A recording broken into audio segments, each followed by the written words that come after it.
The office phone rang. The landline, the one with the cracked base and the crooked cord. The caller ID showed a name I knew. Ortega, G. The number I had for him. He had been buried last week.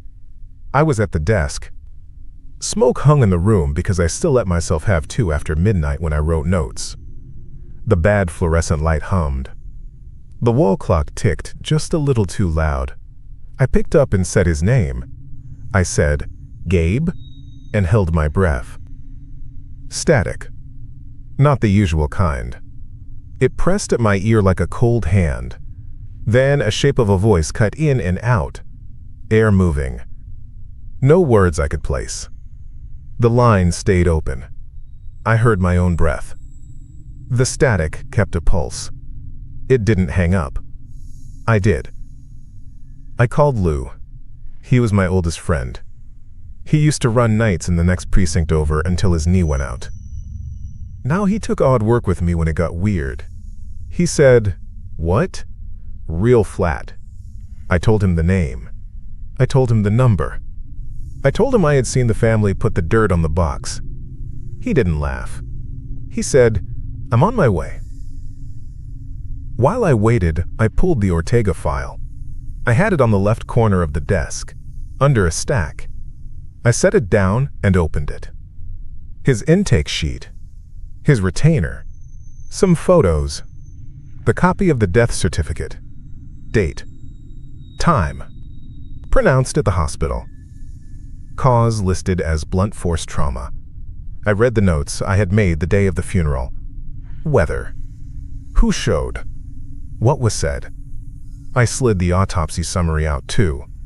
I kept all that stuff because it mattered when family fought. It had 3 stapled pages and a smear of ink in the bottom corner from where the clerk had set it before it was dry. Lou came in fast. He never knocked. The glass door shivered when he hit it with his shoulder. He had a paper cup of coffee in his hand. He kept a key, too.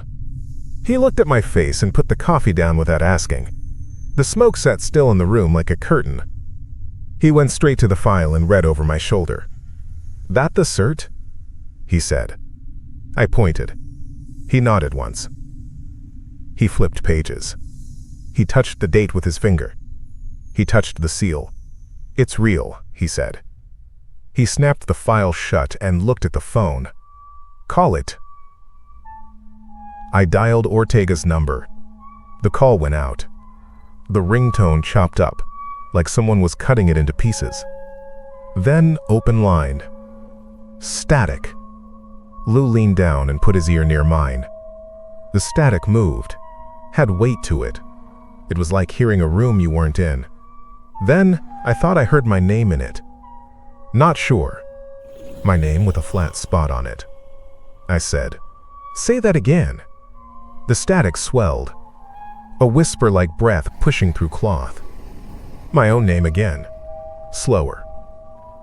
Lou pointed at the middle drawer. I pulled it open and took out the tape recorder. It was old. It had a dull shell and 1 red light on the side. It ran on 2 AAs because I didn't trust batteries in my phone. I set it on the desk and hit record. The reels clicked and then slid smooth. The light came on. I held the receiver next to it. We didn't say anything. We let the line do whatever it was doing. After a minute, the static thinned and cut. The call ended by itself. The clock ticked. The room felt colder than before. We sat for a long time and didn't talk. At some point, the bad light went off and came back on. It did that when the ballast got hot. I lit another cigarette. The smoke hung under the light and made the room seem lower. Lou looked at the chain on the door. It was wrong. It lay across the latch like someone had set it there and forgot to hook it. He picked it up and let it fall. It didn't move right. He tried it twice. Then he hooked it and unhooked it and looked at me. "You been drinking?" he said. I shook my head. We started the tape from the start and listened. It was a lot of nothing. Then the flat say of my name came back. and I hated it because it had the sound of a mouth that wasn't used to talking. "Not to me." Lou leaned back and blew air out his nose. "Play it again," he said. We did, and it was the same. My name laid down like a toe tag on a slab. I called it a night then because my eyes felt gritty and my brain made loops. Lou took the couch by the window. He always did. He slept with his arms crossed like he was still a cop and needed to look awake. I put my head down on the desk. I let the smoke burn itself out in the tray. I left the tape on record. I left the Ortega file open. I left the death certificate under my hand so I wouldn't feel alone. Morning came in, thin. It cut through the smoke and showed dust on everything. The light through the frosted glass of the door made the letters backwards on the wall. I heard the clock first, then the hum. I went to the sink and ran it until it stopped coughing. I washed my face. I made coffee from the tin that sits by the window. It tasted like metal. Lou took one, black, and made a face, but kept drinking. I opened the blinds enough to see the brick next door and the shin of sky over it. It felt safer just because there was daylight. "Let's audit," I said. He nodded. We pulled the client files and put them on the floor. We made stacks. Names A to M, N to Z, open, closed. I kept a notebook and a pen. The tape recorder sat in the middle with the light on. It clicked every so often. We flipped through and checked cover sheets and tabs. I said each name out loud. Lou checked it off. I don't know when I noticed the first switch. It was small. The tab that said Casillas had tenant's papers behind it. Photos were right, but the report was wrong. It had a date that matched someone else's accident. I put the tab to the side and said, "Hold on." I checked the next one. It was right. Then 2 down, another switch. Lou frowned. He said, "You messing with me?" I wasn't. We slowed down. We started to go page by page. I said the names as I touched them. We got coffee again. We opened the window a crack to push the stale smoke out. A cold draft came under the door and curled around my ankles. It came and went like someone standing on the other side. Breath in, breath out. I looked at the door. The chain lay flat again, not hooked, even though I knew I had hooked it. I walked over and set it right. It didn't sit tight. It had a bend in the wrong place now. I called the station and asked for the watch commander. I said I had a problem. I said the kind that got people hurt. He made a noise and said call back later. He said to write it up and email it. I said I had a death certificate that talked when you called it. He said I should get some sleep. Then the static came into that call and it got thin, and I heard a click, like someone else joined, and the watch said, "Line's bad," and hung up. I called the morgue. I got the front desk. I gave my license number. I asked for the tech who signed Ortega. They put me on hold. The landline hissed like rain in the ear. Then a woman came on and said, "We can't release records without a court order." I said I had the autopsy summary already. She said, "Then you have it." The static swelled in the hold music and made it sound like someone coughing under a blanket. She said, "Sir?" I hung up. We went back to the files. I took my own packet from the safe drawer. The one with my license and the prints they took a long time ago with ink on a card. I set it next to the Ortega autopsy summary. It had copies of prints too. Not full hands. Just products they keep for ID. I don't know what made me do it. I think it was the way my name sounded on that tape. I put my thumb card next to the one from the autopsy and I lined up the whorls. I had a scar from when I caught my hand under a door when I was 20. A notch in the print like a hook. The one in the autopsy had the same notch. I checked again. I put the cards by the window and I tilted them. Lou bent over me and swore very soft. "That your thumb?" he said. I didn't answer. I knew the shape of that line. He took the card and put it on the desk and pressed his knuckle into the wood. He said, "That's yours." He didn't say it like a guess. He said it like a cop who knew. We both looked at the door. We didn't know why.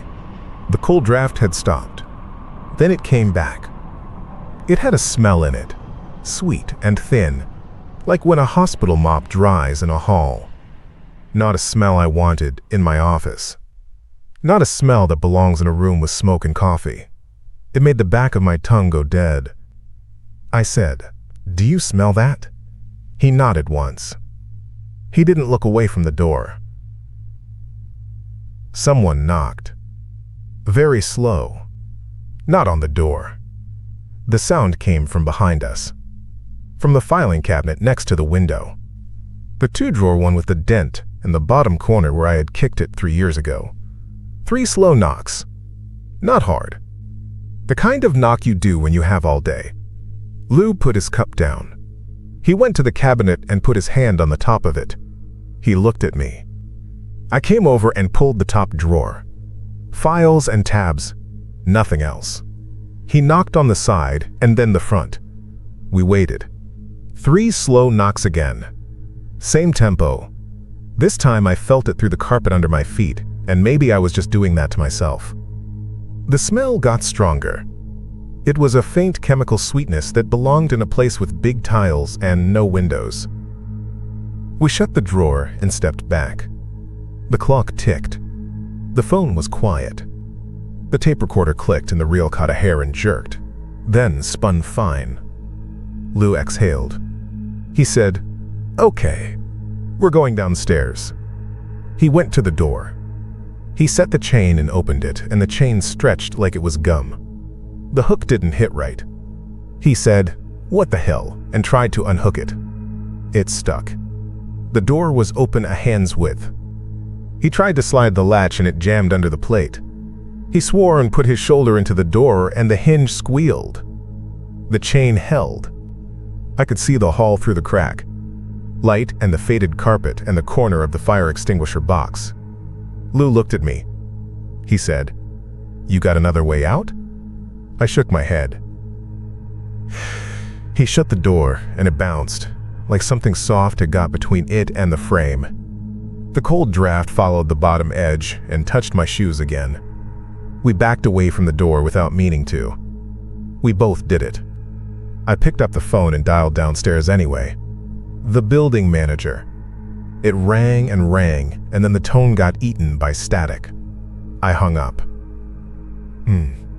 Something moved on the other side of the frosted glass. If you stood by my desk, you could see the door full on. I did not go to the door. The shape passed slow, like somebody sliding their shoulder along the glass, like you do when you're following a wall in the dark. It left a smear on the fogged film.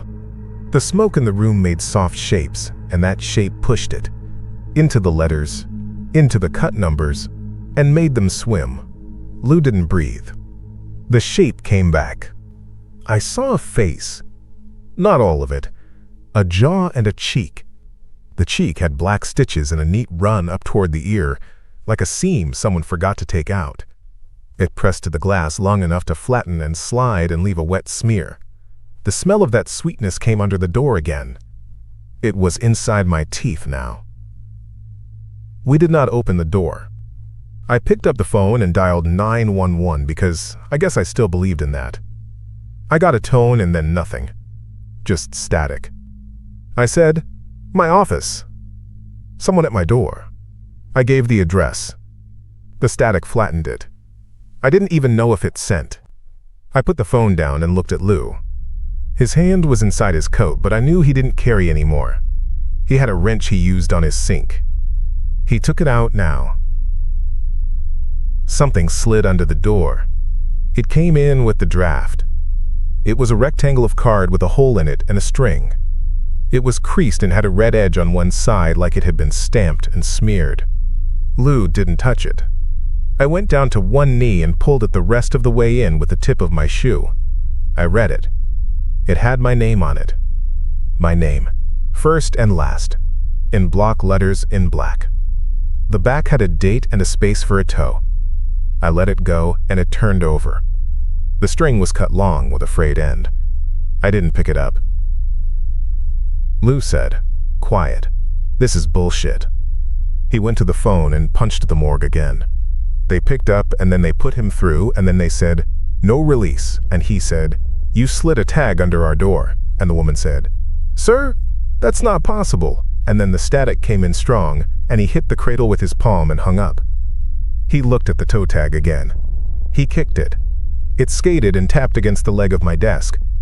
The tap matched the tick of the clock for a few beats, then fell off.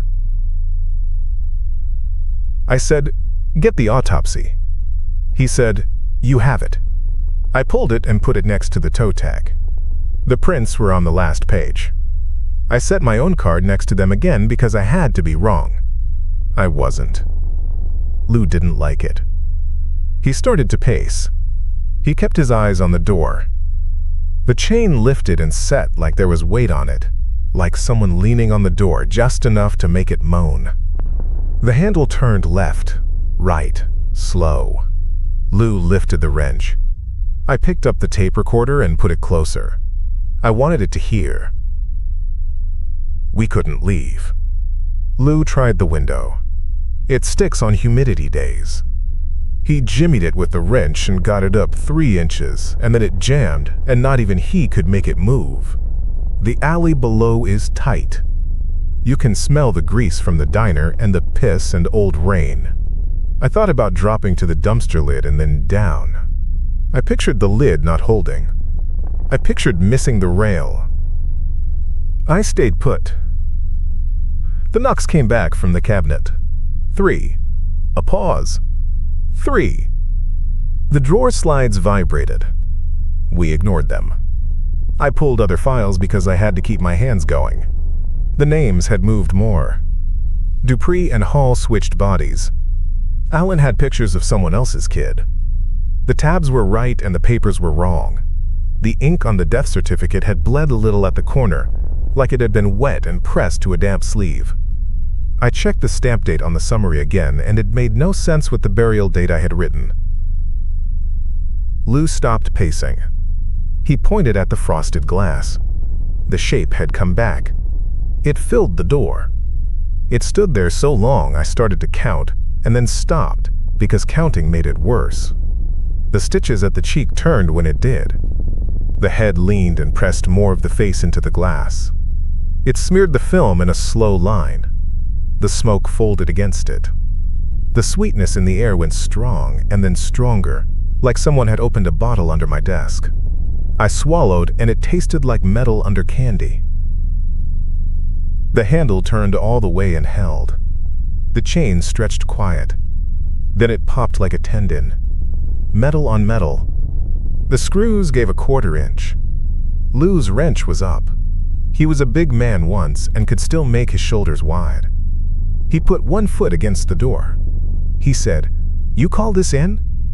and didn't look at me. I didn't answer. The tape recorder whirred on and I could hear my breath in the room even though I wasn't on the phone. The door did not kick. It leaned. The weight was steady. It pressed until the wood around the chain groaned and then something in the wood gave. The chain plate tore out 2 screws and swung. The door smashed into the stopper and bounced. Cold air came with it. The sweetness burned the inside of my nose. I took 1 step back and hit the desk. Lou moved into the gap with the wrench up. He said, "Show me your hands, out of habit." The thing that came in had hands, but they were wrong. The nails were scrubbed down, and the skin looked pale and tight like it didn't fit. The knuckles were mottled. It wore a suit that had been cleaned too hard and too late. A dark line ran under the shirt collar that might have been thread. It smelled like the room at the end of the hall where they keep the bodies before the families come in. It looked at me. I knew it looked at me, even if the eyes didn't move right. The face was close to what I had seen in my photos of Ortega, but it wasn't him now. The cheek had the seam. The mouth held shut too long. then opened and stayed that way like somebody had told it to say ah. When it breathed, if that is what it was, the smell got worse. It had a toe tag tied around one ankle under the cuff of the pants. The string had cut skin there. It dragged a toe when it moved. The tag flipped and tapped the floor. It stepped over the toe tag that had my name on it. It didn't look down. Lou swung. He didn't yell. He hit the side of the head with the wrench. It made a flat sound, not a crack. The thing turned its shoulder and took the next hit there, and then it was on him. They went into the wall and knocked the frame of my license off. The glass broke and fell. Lou put the wrench against its throat and pushed. It didn't cough. It pushed back. Lou's face went hard. He was close to it, inches, and I saw his eyes water from the smell. He said, "Ray," because he calls me by my middle name sometimes when he wants me sharp. "Ray," he said again, and I saw his foot slide on a file that had been on the floor. I grabbed what I could reach. I picked up the tape recorder. It was all I had by my hand that had weight. I hit the thing in the ear with it. The old plastic cracked. The reels jumped and stopped and came apart. The red light went dark. The thing turned its head slow toward me. Lou used that and shoved the wrench up under its chin. He pushed until its head went back. The seam at the cheek pulled tight. Something clear ran from under the collar onto the shirt. It smelled like the sweetness times 10. It ran onto the floor and made a dark spot on the carpet. The thing reached for me. Its fingers spread. The skin was clean in the wrong way. It grabbed my wrist where I had a watch line and squeezed. I felt cold through my skin like touching metal in winter. It pulled my hand toward the desk where I had laid out my license card and my print card and the autopsy print. It put my hand down on the desk like it was placing a tool back in a box. It had a tag in the other hand. I hadn't seen it pick it up. Not the one from its ankle. A fresh one. Sharp edge. String trailing. The tag said my name. The letters were cleaner on this one. It tried to put the string around my thumb. The smell of the string made me gag. Lou brought the wrench down on the back of its hand. The string slipped. The tag flipped and hit the edge of the desk and made a clicking sound like a metronome gone wrong. I twisted my arm and got free. My skin went white where it had held me, then red. Lou shoved again and got the thing to take a step back. It moved like the weight inside it was wrong. Not light, just not where it should be. It turned and its shoulder hit the glass door. The frosted glass cracked in a star from the center. It left a long smear where it had rubbed its face before. It made a sound then, not with its mouth, its ribs, like air moving in something that didn't want it.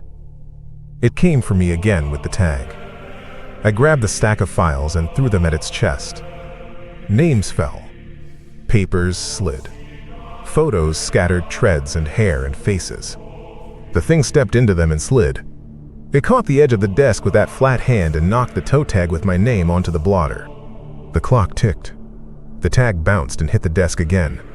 Tick. Tap. Tick. Tap. Lou hit it behind the knee, and it went down like someone lowering a heavy piece of furniture. No noise of pain. Just the fabric of the suit and the breath thing from inside, and the wet tap of the tag on the desk. The sweetness cut my throat. Lou put the wrench across its mouth and leaned. He said, "Go," and I said, "Where?" And he didn't answer. The thing reached for me again, slow, like it had all day, and all I could see was the print on the autopsy sheet, and my own card, and the line of my old scar narrower now but still there. The thing pushed on my hand again, like a friend does when he wants you to sign. I pulled my hand back hard, and it scraped the desk, and I knocked the clock onto the floor. It kept ticking down there. The toe tag slid and tapped the edge again. Tap. The door swung on its hinge, and the chain plate hung like a loose tooth. The cold draft came and went and brought the sweetness each time. Lou yelled then. Not words. Just sound to get his lungs to do what he wanted through that smell. He pushed and something inside the thing shifted and it rolled onto its back and the shirt puckered and I saw the long seam down the chest through the buttons. Not open. Not bleeding. Just a neat work line someone had done and covered with cloth. It let go of the tag. The string fell across my knuckles. It was damp from that sweetness. I flung it off and it stuck to the desk for a second, and then fell and hit the drawer pull and hung there. The letters looked blacker when they swung. Lou shoved his shoulder into it and got it wedged between the desk and the wall, and I grabbed the door and pulled, and the hinge cried, and I dragged it open, and the chain swung and hit my wrist and stung. The hall was empty. The air out there smelled normal. Dust and old carpet. Lou said, "Go again," and I stepped into the hall and turned around because I couldn't not look. The thing had one hand on the edge of the desk again. It wasn't strong or weak. It was steady. It got a knee under itself. Couldn't stand. Lou had the wrench in its mouth now like a bit. He held it down. He looked up at me and he wasn't scared, but he was losing his color. He had the sweetness in his clothes. It would never come out. The toe tag with my name tapped the desk leg. Tick from the clock on the floor. Tap from the tag. Tick. Tap. The smell filled the breathing space and didn't move. I kept my notes straight, because that is what I do when nothing else is straight. I saw the prints were mine. I saw the tag said my name. I saw the door chain bend and the screws tear. I heard the static of my name on the tape, and then I broke the tape on its head. All that happened. Lou pushed. The thing pushed. The tag tapped. The clock kept time like it always did. The sweetness sat in the room like it had paid rent. I stood there and held the doorknob and watched the toe tag with my name swing and hit the desk, tap, and the clock ticked under the embalming smell, and that was all I could hear.